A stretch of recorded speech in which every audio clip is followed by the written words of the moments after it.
ओम नमो भगवते वासुदेवाय।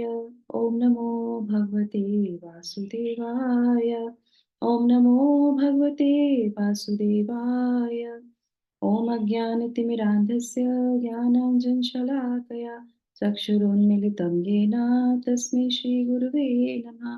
नमो विष्णुपादाय कृष्णपृष्ठाय भूतले श्रीमते भक्तिवेदान्त स्वामिन् इति नामिने। नमस्ते सारस्वती देवे गौरवाणी प्रचारिणे निर्विशेषा शून्यवादी पाश्चात्यदेशतारिणे। जय श्री कृष्ण चैतन्य प्रभु नित्यानंद श्री अद्वैत गदाधर श्रीवासादि गौर भक्तविंद।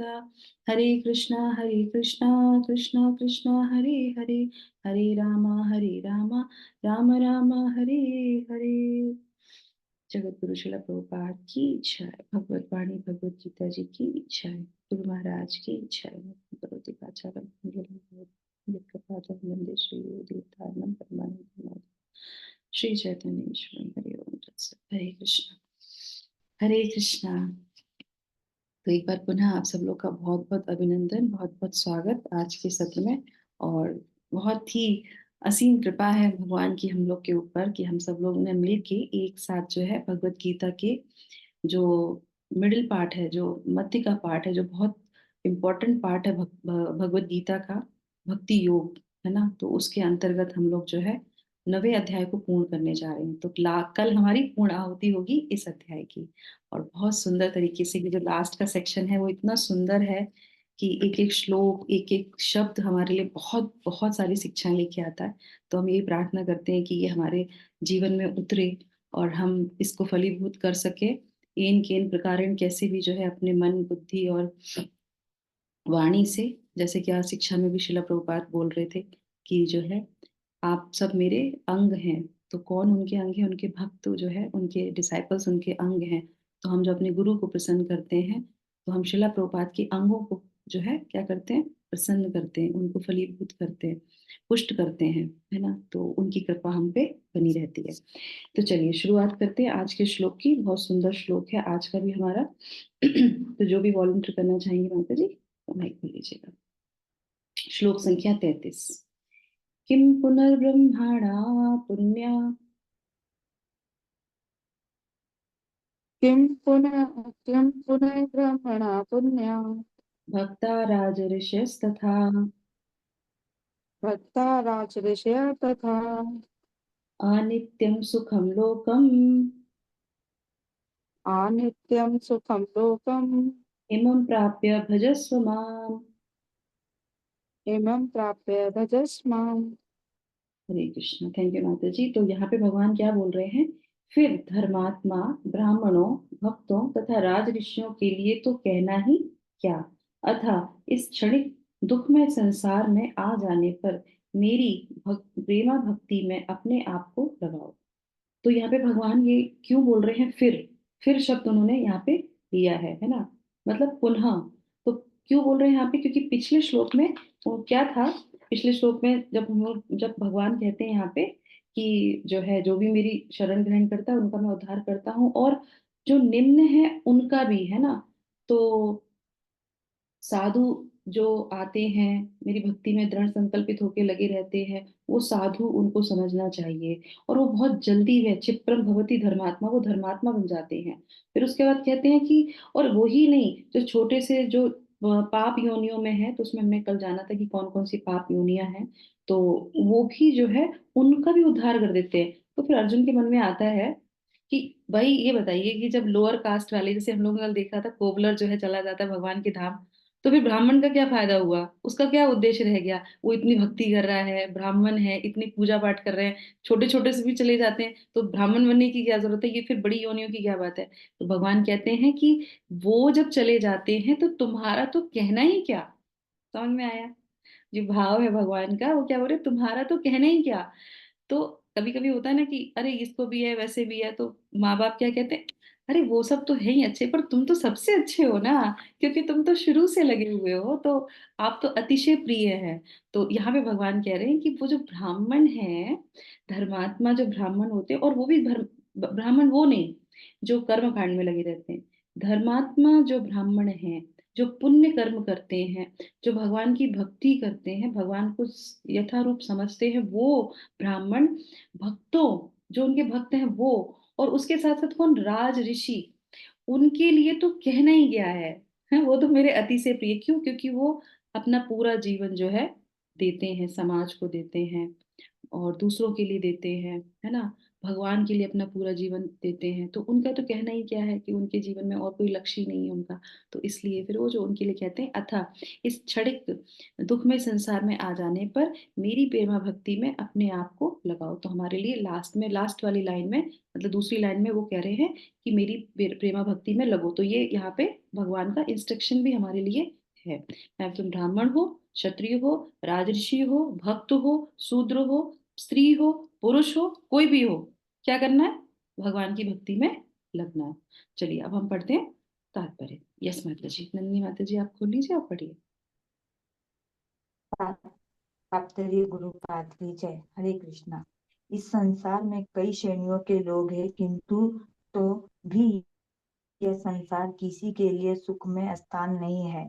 यह स्पष्ट कहा गया है कि अनित्य, असुख्य, लोकमय यह जगत अनित्य तथा दुखमय है और किसी भी भले मनुष्य के रहने लायक नहीं है। भगवान इन संसार का क्षणिक तथा दुखमय घोषित कर रहे हैं। कुछ दार्शनिक विषय रूप में मायावादी कहते हैं कि यह संसार मिथ्या है, किंतु भगवत गीता से हम यह जान सकते हैं कि यह संसार मिथ्या नहीं है, यह अनित्य है। अनित्य तथा मिथ्या में अंतर है। यह संसार अनित्य है, किंतु एक दूसरा भी संसार है जो नित्य है। यह संसार दुख में है, किंतु दूसरा संसार नित्य तथा अनादि अनात्मय है। अनुज अनुज का जन्म अर्जुन, अनुज का जन्म अर्जुन, अर्जुन का जन्म त्रिशूल ऋषि तुल्य, त्रिशूल ऋषि तुल्य, ऋषितुल्य राजकुल में हुआ था। अतः भगवान उससे भी कहते हैं, मेरा सेवा करो और शीघ्र ही मेरे धाम को प्राप्त करो। किसी को भी इस अनित्य संसार में नहीं रहना चाहिए, क्योंकि यह दुखमय है। प्रत्येक व्यक्ति को भगवान के हृदय से लगना चाहिए, जिससे वह सदैव सुखी रह सके। भगवान भगवान दर्शन ही एकमात्र है ऐसी विधि जिसके द्वारा सभी लोग वर्ग के लोग की सारी समस्या सुलझाई जा सकती है। अतः प्रत्येक व्यक्ति को कृष्ण भाव मत स्वीकार करके अपने जीवन को सफल बनाना चाहिए। हरे कृष्णा, हरे बोल। Thank you so much Nandini माता जी। तो माता जी की लैंग्वेज हिंदी नहीं है, फिर भी माता जी ने बहुत सुंदर से हिंदी पढ़ा। थैंक यू माता जी, हरे कृष्णा। तो हरे यहाँ पे क्या बता रहे हैं भगवान, यहाँ पे एक इतना सुंदर है, एक लाइन जो माता जी पढ़ रही थी कि प्रत्येक व्यक्ति को भगवान के हृदय से लगना चाहिए।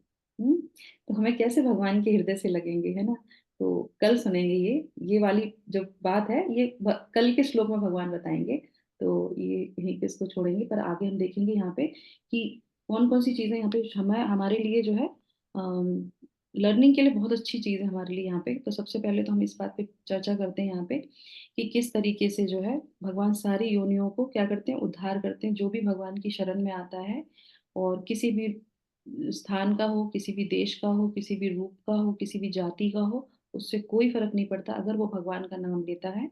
कल हम लोगों ने स्टोरी के माध्यम से भी जाना था कि अंग्रेज जो है क्या कहते हैं, इसी जन्म में भगवान शिला प्रभुपाद कहते हैं तुम जाओगे, और जो ब्राह्मण है वो दूसरे, वो कर्म कांड में लगे हैं, वो लगते रह जाएंगे। तो इसीलिए भगवान की नाम जप जो करता है उसका सबसे जो है पहले उद्धार होता है। तो इसीलिए, क्योंकि कलयुग में सिर्फ नाम के गुणवत्ता को बताया गया है कि वो ही एक जो है आधार है।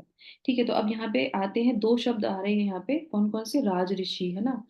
तो भक्तों के बारे में हमको पता ही है, धर्मात्मा जो पुण्य कर्म करने वाले जो ब्राह्मण होते हैं, जिनको भगवान की स्थिति के बारे में पता होता है, उन ब्राह्मणों के बारे में बात की जा रही है। और ये जो है राज ऋषि, तो राज ऋषि एक होते हैं ब्रह्म ऋषि, है ना। तो राज ऋषि में कौन आ रहा है, तो यहाँ पे सीधे सीधे भगवान जो है अर्जुन के बारे में बोल रहे हैं, कह रहे हैं कि तुम कौन हो, तुम राज ऋषि हो। कैसे, क्योंकि ये राजा भी होता है और ऋषि भी होता है। जो धर्म का काम भी करता है और जो है भक्ति भी करता है और राज्य को भी चलाता है। तो क्षत्रिय होने के नाते क्या है, उसके क्षत्रिय होने के साथ साथ वो साधु पुरुष भी है, तो उसको बोल रहे हैं राज ऋषि के बारे में। ठीक है, और फिर दूसरा कौन सा हो जाता है, ब्रह्म ऋषि। तो दूसरा हो गया हमारे ब्राह्मण। तो ब्रह्म ऋषि मतलब जो पुण्यात्मा जो ब्राह्मण है उनके बारे में यहाँ पे बोला जा रहा है। तो उसके बाद जो है कहने हैं तुम तो राजऋषि हो तो तुम्हारी तो बात ही क्या है, क्योंकि तुम ऐसे कुल में जन्म लिया है तुमने। तो कल हम लोग बोल रहे थे कुल से कोई फर्क नहीं पड़ता। यस, भगवान अगर कोई बेनिडिक्शन दे के हमको भेजते हैं, अच्छे कुल में भेजते हैं, तो हमारा ये पहला दायित्व बनता है कि हम ये अपनी सारी सुविधाओं को, जो भी हमें भगवान ने दिया, उसको सबको भगवान की सेवा में लगाएं, है ना।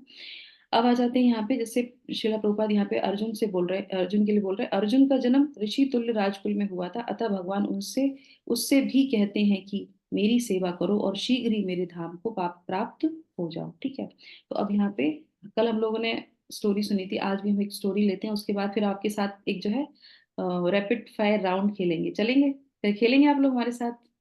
रैपिड फायर राउंड, ठीक है ठीक है, क्योंकि अब ये अंत आ रहा है तो थोड़ा थोड़ा कुछ एक्साइटमेंट जो है रहना चाहिए। तो एक बहुत सुंदर ये स्टोरी है, मैं सब पढ़ रही थी तो मुझे बहुत ही सुंदर लगा कि अगर हम इसी तीव्रता के साथ भगवान की भक्ति करते हैं तो हमारा जीवन अवश्य ही हो जाता है। क्यों? क्योंकि भगवान बहुत ही कृपालु है। जब वो निम्न वर्ग के लोगों को, जो बिल्कुल नहीं जानते भक्ति के बारे में, उनका उद्धार करते हैं, तो अगर हम दृढ़ संकल्पित होकर अगर भगवान की भक्ति करते हैं तो भगवान भी हमको अवश्य ही जो है उद्धार करेंगे।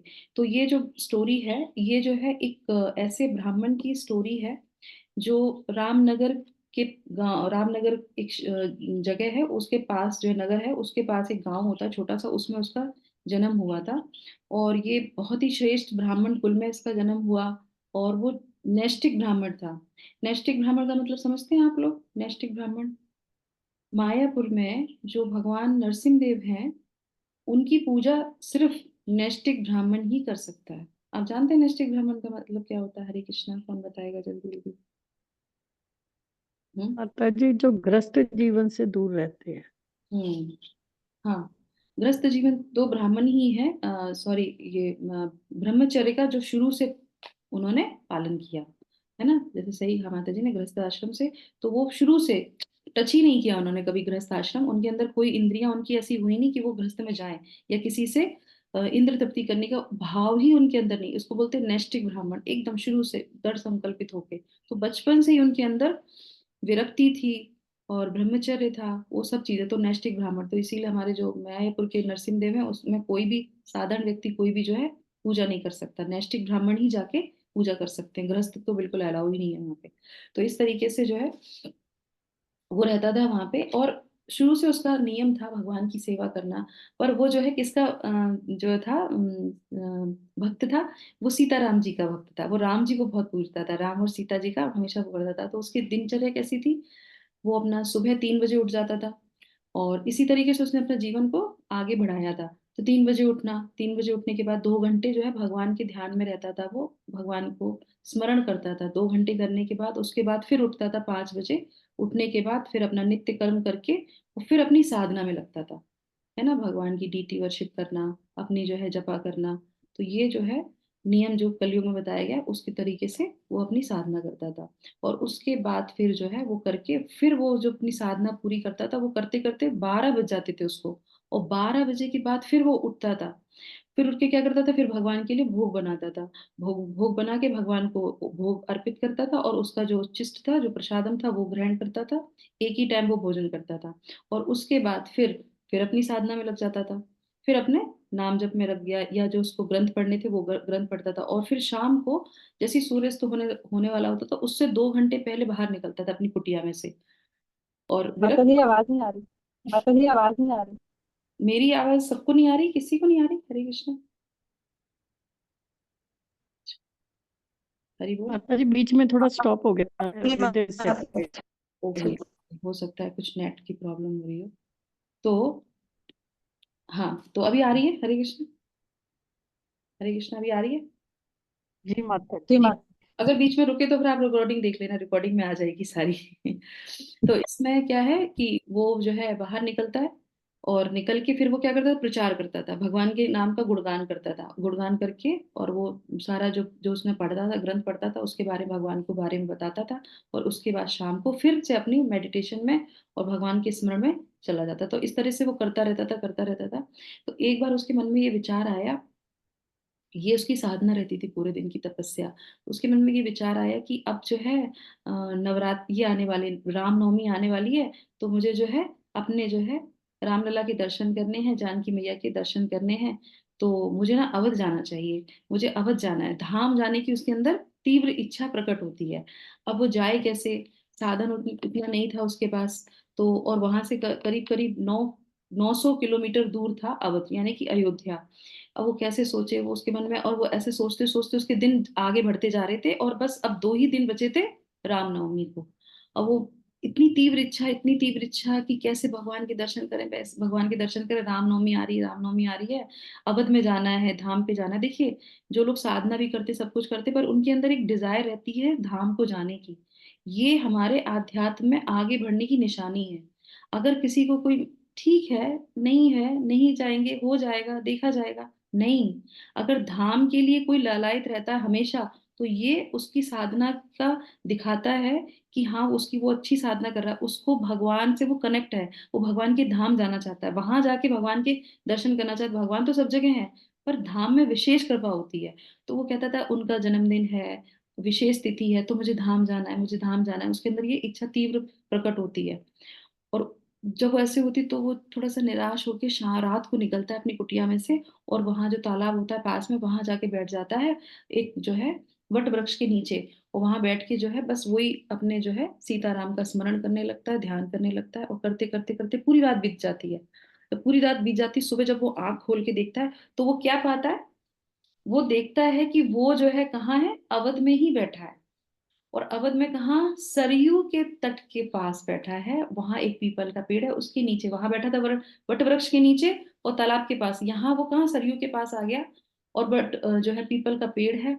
और वो इतना प्रसन्न होता है, और जैसे ही वो आगे ऐसे नजर घुमाता है, तो सामने कौन होते हैं, श्री राम लला होते हैं। तो उनको भगवान राम के दर्शन होते हैं, और वो इतना प्रसन्न हो जाता है, उसकी आंखों से अश्रुधार बहने लगते हैं। और फिर वो इतना कृतज्ञ हो जाता है, कृतज्ञ कि अब मैं क्या ही बोलूं भगवान के लिए, भगवान इतने कृपालु हैं कि मुझे धाम पे भगवान ले आए। और तुरंत जो है भाग के जाता है मंदिर में दर्शन करने। क्यों? क्योंकि अब सीता मैया तो नहीं है वहां पे, और लोग तो नहीं है ना, तो सबके दर्शन करने हैं। तो वो इस तरह से जाके मंदिर में, अब मंदिर में होती है बहुत भीड़ वहां पे। और वो जैसे तैसे करके मंदिर तक पहुंचता है, तो वो जो सामने जो उसके पुजारी होते हैं ना, वो उस भीड़ में उसको अंदर बुला लेते हैं कि तुम अंदर आ जाओ। क्योंकि कुछ एक जगह होती है ना जहाँ पे कुछ वीआईपी को बुला लेते हैं, या भीड़ थोड़ी दूर रहती वहां से। तो वो सोचता है कि इसने मुझे कैसे यहाँ पे बुला लिया, ये मुझे कैसे जानता है, इसने कैसे मुझे बुलाया। तो वो पूछता है कि आप मुझे जानते हैं क्या? तो वो कहते हैं कि हाँ, तुमको कौन नहीं जानेगा। बोले कैसे? बोले कल रात को ही तो भगवान सपने में आए थे, और बोले थे कि मेरा भक्त आएगा दर्शन करने के लिए, तो तुम उसको आदर सत्कार से अंदर ले लेना, उसको विशेष स्थान देना, जिससे कि वो अच्छे से दर्शन कर सके, क्योंकि उसको दर्शन करने सबके।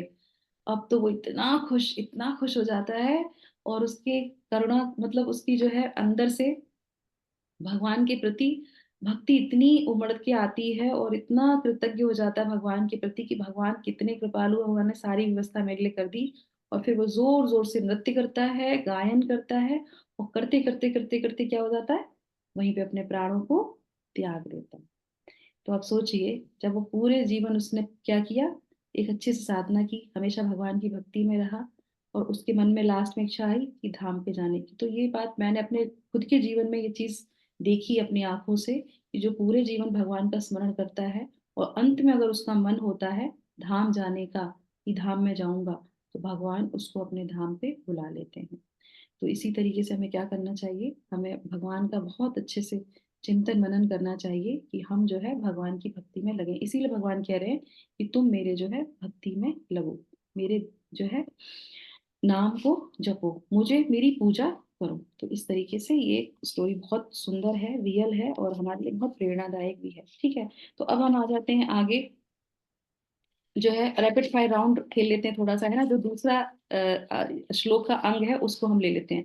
तो यहाँ पे क्या बोल रहे हैं अनित्यम है, असुखम है, लोकम। ये जो लोक है, ये जो जिसमें हम लोग हैं यहाँ पे, ये क्या है? अनित्य है, असुखम लोकम इमं प्राप्य भजस्व माम। तो तुम्हें हमें, तो हम लोग इसी जगत में है, यहाँ पे कुछ भी नहीं है। तो अब मैं आपसे प्रश्न पूछती हूँ और सब लोग फटाफट से जो है हाँ और ना में जवाब देना, ठीक है? ध्यान पूर्वक सुनिएगा और फटाफट से हाँ और ना में जवाब दीजिएगा, ठीक है? सब लोग रेडी हैं? हरे कृष्णा। कैमरा तो देखो किसी का खुला नहीं है, जिसका खुला है उसको समझ में आएगा। Yes, thank you. ओके, तो मैं जो शब्द बोलूंगी उसके आगे यस और नो बोलिएगा, ठीक है? जो जो पार्टिसिपेट करना चाहे कर सकते हैं। ये जगत क्या है? अनित्य है। यस माता जी। माइक खोलिए, हम लोग हाँ माइक माता खोल जी। सकते हैं, कोई दिक्कत नहीं है। अनित्य है, हाँ माता जी। यस हाँ माता माता जी। जी। सुख यस यस सुख रहित है, सुख रहित है, हाँ माता जी। असुख में है। यस शाश्वत हाँ है, माता जी। शाश्वत है, यस नहीं नहीं नहीं, नहीं नहीं माता नहीं माता जी, नहीं नहीं। नहीं माता जी। क्षणिक है। जी माता यस। जी। हाँ, यस यस ओके, जी जी यस दुख में है, दुख में है, नहीं, दुख में है। है, नहीं, दुख में है, दुख दुख में में है दुखा है। है यस, ओके। मिथ्या है, दुखांग है। मिथ्या है, जी मिथ्या माता है। जी। क्या है यस यस नहीं माता जी नहीं नहीं किसने नहीं बोला? प्रेम माता जी ने बोला और संगीता माता जी ने बोला नहीं, करेक्ट है ना? दो लोगों ने नहीं बोला ना, जी माता जी। है नहीं है। हाँ बाकी लोगों ने बोला है। ओके, ठीक है। है तो परिवर्तनशील है या नहीं है? है यस माता जी। परिवर्तनशील यस है। माता जी। सब लोग यस बोलते हैं, सब परिवर्तन। Yes yes yes yes yes yes okay, तो अब मैंने पकड़ लिया जो मुझे पकड़ना था इसमें। तो देखिए, अनित्य है, यस बिल्कुल करेक्ट है। सुख रहित है, यस इसमें कोई सुख नहीं है, है ना? और उसके बाद क्या? शाश्वत है, नहीं। शाश्वत है ये? नहीं। जी नहीं। नहीं नहीं माता जी शाश्वत, यस। अब क्षणिक है, यस क्षणिक है ना? और उसके बाद क्या है? दुखमय है, हाँ दुखमय है। और उसके बाद क्या है? मिथ्या है, नहीं है। तात्पर्य नहीं पढ़ा ध्यान से, यही तो मैं पकड़ने वाली थी इसमें। नीचे शिला प्रभुपाद क्या बोल रहे हैं, देखिए ध्यान से। जो ये जगत, ये अनित्य है, ये अनित्य है जगत, अनित्य तथा मिथ्या में अंतर है। और यह संसार अनित्य है किंतु एक दूसरा संसार भी है, ये मिथ्या नहीं है। भगवत गीता से हम ये जान सकते हैं कि ये संसार क्या है? मिथ्या नहीं है, अनित्य है पर मिथ्या नहीं है। करेक्ट, दुखमय है पर मिथ्या नहीं है। मिथ्या का मतलब क्या हुआ? झूठा नहीं है, झूठा नहीं है मतलब ये कोई वो नहीं है जिसको बोलते हैं ना, इल्यूजरी नहीं है कि है ही नहीं, है। इसमें कोई दोहरानी होनी चाहिए। अब ये क्यों बोल रहे हैं हम? क्योंकि कई ऐसे दार्शनिक हैं, शंकराचार्य के जो फॉलोवर्स हैं, वो क्या कहते हैं? वो एक चीज बोलते हैं, वो ये बोलते हैं कि ब्रह्म जो है, ब्रह्म सत्य है और जगत क्या है? मिथ्या। ब्रह्म सत्य, जगत मिथ्या। नहीं, ये फिलॉसफी गलत है। ये जगत मिथ्या नहीं है। तो यही हम इस जो है रैपिड राउंड से यही समझना चाह रहे थे। तो मिथ्या क्यों नहीं है? अब ये हमारे लिए बहुत अच्छा प्रश्न है यहाँ पे। अब आप बताइए, मिथ्या नहीं है तो कैसे नहीं है? कैसे हम इस चीज को समझेंगे कि मिथ्या कैसे नहीं है? बताइए। शाश्वत भी नहीं है, सुखमय भी नहीं है, नित्य भी नहीं है, तो ये मिथ्या कैसे नहीं है? 15वें अध्याय में भगवान। मिथ्या इसलिए नहीं है मैडम, हम्म, माता जी की जन्म मरण ये सत्य है। हाँ ये बिल्कुल सत्य है, जन्म मरण, हाँ, इसलिए ये मिथ्या नहीं है। ओके, ठीक, माता जी भगवान की बाहरी शक्ति से बना हुआ है माता जी ओके। बहिरंगा शक्ति है भगवान की, ओके वेरी नाइस। तो थोड़ा थोड़ा क्लोज आ गए। अब भगवान की शक्ति है तो इसलिए वो भी शाश्वत है, जैसे हम लोगों ने माया के बारे में बताया था, क्योंकि भगवान की शक्ति है तो वो भी शाश्वत है जैसे भगवान शाश्वत है। जगत शाश्वत नहीं है क्योंकि ये परिवर्तनशील है, पर ये मिथ्या नहीं है। जो भी यहाँ पे दिख रहा है ये खत्म होता है फिर आ जाता है, पर ये आता है, ये रहता है, क्योंकि यहाँ पे जीव आके उत्पन्न होते हैं। तो माता जी ने बोला वो जन्म लेते हैं, मृत्यु होती है उनकी, वो यहाँ पे रहते हैं, तो ये जगह है यहाँ पे। अब इसका एक बहुत अच्छा वो है जिसको हम समझ सकते हैं कि ये जो भगवान है, भगवान का एक नाम और है। बताइए, भगवान का एक नाम और, जिस परमात्मा नहीं, जिससे इस जगत का नाम जुड़ा हुआ है। अब क्लू दे दिया मैंने। Jagatpati. Jagatpati, yes, very close, very close. अभी अभी रथ यात्रा हुई है। अनंत है।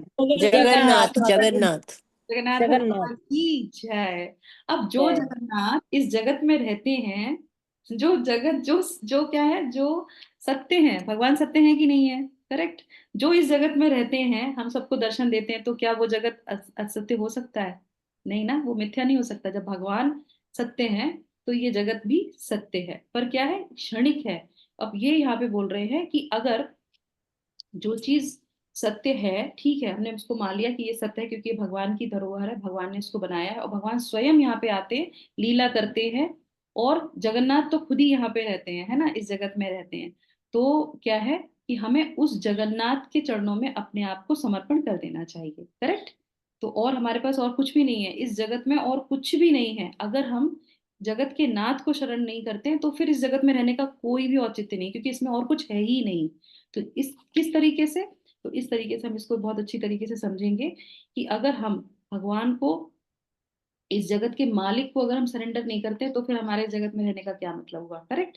तो इसीलिए भगवान क्या कह रहे हैं कि तुम मेरी भक्ति करो। तो ये एक उदाहरण के साथ मैं आपको बताती हूँ यहाँ पे कि अगर कोई बच्चे का पिता ना हो तो उस बच्चे की क्या वैल्यू बताइए आप? उसको अनाथ बोला जाता है। करेक्ट। उसकी कोई इंपॉर्टेंस खत्म हो जाती है ना। तो इस तरीके से जो है, बिना पिता के बच्चे का कोई जो है महत्व नहीं रहता। उसी तरीके से बिना पति के स्त्री का कोई श्रृंगार का महत्व नहीं होता। जिस तरीके से कुएं में अगर जल ना हो तो वो कैसा लगेगा? भयावह लगेगा। करेक्ट। बिना पानी के अगर कुआं हो तो कैसा लगेगा? भयावह ही तो लगेगा, है ना, अंधा कुआं जिसको बोलते हैं। जिस तरीके से वृक्ष पे अगर फल ना हो तो वो कैसा होगा? फल निष्फल वृक्ष, उसका भी कुछ जो है उद्देश्य नहीं रह जाता है। जिस तरीके से जो है, अगर बारिश ना हो, वर्षा ना हो तो पृथ्वी क्या नहीं देती है? अन्न नहीं देती है। बिना बारिश के पृथ्वी भी हमको अन्न नहीं देती है। जिस तरीके से बिना ज्ञान के पंडित कौन है? निंदनीय है। उसकी कोई भी जो है वंदना नहीं करेगा। जिसने अपने वेद शास्त्र ही नहीं पढ़े वो पंडित किस काम का। जिस तरीके से बिना गुरु के क्या नहीं मिलता? बिना गुरु के हमको भजन नहीं मिलता, है ना। तो इस तरीके से, और बिना भजन के हमें क्या नहीं मिलेगा? बिना भजन के हमें क्या नहीं मिलेगा? भगवान। भक- नहीं मिलेगी। भक्ति नहीं मिलेगी। भक्ति हम करते हैं तो उससे पहले हमें भजन करना पड़ता है। करेक्ट। भजन करेंगे तो हम भक्ति में आगे बढ़ेंगे। भक्ति का पहला चरण ही है कि हमें भगवान का भजन करना चाहिए। उससे पहले भक्ति मिलने चाहिए, है ना। तो इस तरीके से हमें भक्ति नहीं मिलेगी। और अगर हम भक्ति नहीं करेंगे तो कौन नहीं मिलेगा? भगवान भगवान माता जी। नहीं मिलेगी, भगवत धाम नहीं पहुंचेंगे। भगवान नहीं नाम मिलेंगे। नहीं। भगवान नहीं मिलेंगे, और भगवान से अगर हमारा कनेक्शन नहीं हुआ तो हमें क्या नहीं मिलेगा? भगवत धाम। भगवत धाम नहीं मिलेगा। जो भगवत धाम वो कौन है? जो नित्य है, जो शाश्वत है, जो सुखमय है, जो आनंदमय है। इसीलिए भगवान कहते हैं कि यहाँ से जाके वहां जाओ। तो यहाँ हम आ गए हैं अपनी इंद्र तृप्ति के लिए। तो हमें क्या करना है? हमें इस जगत से उस लोक में जाना है जो शाश्वत है, जो नित्य है, जहाँ पे बहुत सुख है, जहाँ भगवान की सेवा कर सकते हैं। पर ये हमारा क्या है? ये होमवर्क है।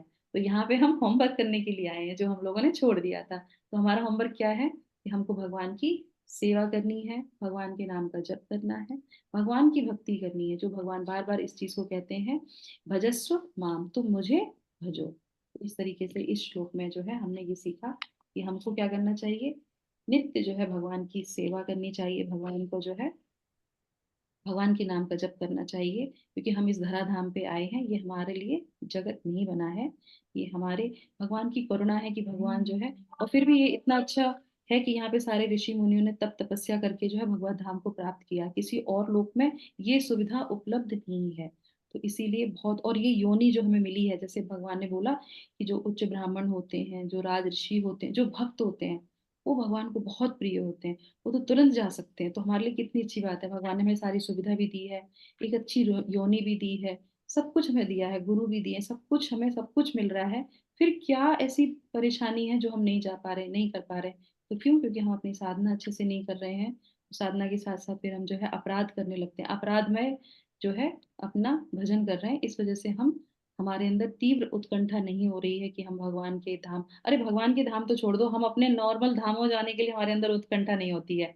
पैसा है, धन है, फिर भी हम क्या सोचते हैं, अब चले जाएंगे, अब बाद में, अब ये विचार लाएंगे ना तो कभी जा ही नहीं सकते। अब यहाँ के धाम नहीं जा सकते तो भगवत धाम जाना तो बहुत दूर की बात है। भक्तों के संग धाम जाना अपने आप में बहुत बड़ी भगवान की कृपा होती है। भगवान बहुत प्रसन्न होते हैं कि वो भक्त मेरे पास आया, मेरा दर्शन करने के लिए आया। तो स्टोरी से और इस श्लोक से हमें यही सीखने को मिलता है। ठीक है, अब भक्ति कैसे करनी है, जैसे हम लोगों ने सोचा भक्ति करनी है, भगवान को कैसे जपें, तो भगवान लास्ट के श्लोक में, कल के श्लोक में भगवान कहते हैं कि तुम्हें किस तरीके से मेरी भक्ति करनी चाहिए। तो लास्ट के कल के इंस्ट्रक्शन के साथ हम अपना ये जो है गुह्य ज्ञान जो है, परम गुह्य ज्ञान जो है अध्याय को पूर्ण कर सकेंगे। तो चलिए सब लोग मिलकर एक बार प्रेम से भगवान को प्रार्थना करते हुए उनको जो है उनके नाम का जप करते हैं। हरे कृष्णा हरे कृष्णा कृष्ण कृष्ण हरे हरे, हरे राम राम राम हरे हरे। हरे श्री कृष्ण कृष्ण कृष्ण हरे हरे, हरे राम राम राम हरे हरे। हरे कृष्ण कृष्ण कृष्ण हरे हरे, हरे राम राम हरे हरे। हरे कृष्ण। दंडवत प्रणाम माता जी। हरे हरे कृष्ण। कृष्ण। माता जी मेरा एक प्रश्न है। Thank you so much. Hare Krishna. Hare दंडवत कृष्ण प्रणाम माता जी। हरे कृष्ण। माता जी। हाँ माता जी, ये परिवर्तनशील कैसे, थोड़ा एक्सप्लेन कर दोगे? शील है क्योंकि काल के क्रम के अनुसार सब चीज बदलती रहती है एक क्षण में। जैसे अभी हम लोगों ने सत्र कितने बजे स्टार्ट किया था, 6 बजे, अभी क्या बज रहा है, 6:30, बदल गया ना समय। उसी के तरीके से सूर्य उस समय नहीं उगा था और अभी क्या हुआ, सूर्य निकल के बाहर आ गया, तो यह परिवर्तन हो गया समय का, काल का, प्रभाव का। फूल खिलते हैं, मुरझाते हैं, आगे बढ़ते हैं, तो ये हर समय हर चीज पे लागू होता है, चाहे वो कोई भी पेड़ हो, जीव हो, आयु हो, फल फूल हो, कुछ भी हो, तुरंत परिवर्तनशील होता रहता है। तो ये पूरा जगत परिवर्तनशील होता रहता है काल क्रम के अनुसार, क्योंकि भगवान कहते हैं कि मैं काल हूँ। और उसके बाद क्या होता है, जब समय पूरा हो जाता है तो फिर ये क्या हो जाता है, खत्म हो जाता है जगत, फिर उसको खत्म करके उसके बाद पुनरावृत्ति उसकी फिर से हो जाती है। तो इस तरीके से परिवर्तनशील हमेशा रहता है, स्थायी नहीं है एक जैसा बिल्कुल, कि बस अब ना मौसम बदलेगा, ना कैलेंडर बदलेगा, ना समय बदलेगा, सब एक जैसे रहेंगे, नहीं। ये चीज कहाँ रहती है, ये भगवान के धाम पे रहती है। वो अपरिवर्तन है। भगवान वहां पे 7 साल के वैसे ही बालक के रूप में मिलेंगे आपको। हम लोग क्या हो जाता है, 40-80 के बाद शक्लें चेंज हो जाती हैं, करेक्ट। वहां कुछ नहीं होता, वहां जैसे है वैसे ही रहते हैं, नव यौवन में रहेंगे, वैसी ही सब कुछ कांति रहेगी, हर एक चीज, फलों, पेड़ कभी उनमें फल कभी खत्म नहीं होते, यहाँ पे क्या है, सूख जाते हैं। तो ये अपरिवर्तन है, और वहां ये परिवर्तन वाली है, और वहां पे अपरिवर्तन है। समझ में आया माता जी? हरे कृष्णा। जी माता जी, thank you so much. Hare Krishna. हरे कृष्णा। जगत गुरु शिला प्रभुपाद की इच्छा है आप सब लोग का दिन शुभ हो, मंगल में हो, इसी कामना के साथ सत्य को हम यहाँ विराम करते हैं। कल मिलेंगे एक लास्ट के श्लोक के साथ, और बहुत सुंदर तरीके से हम इस अध्याय को पूर्ण करेंगे। Hare Krishna. Thank you so Hare much. Krishna.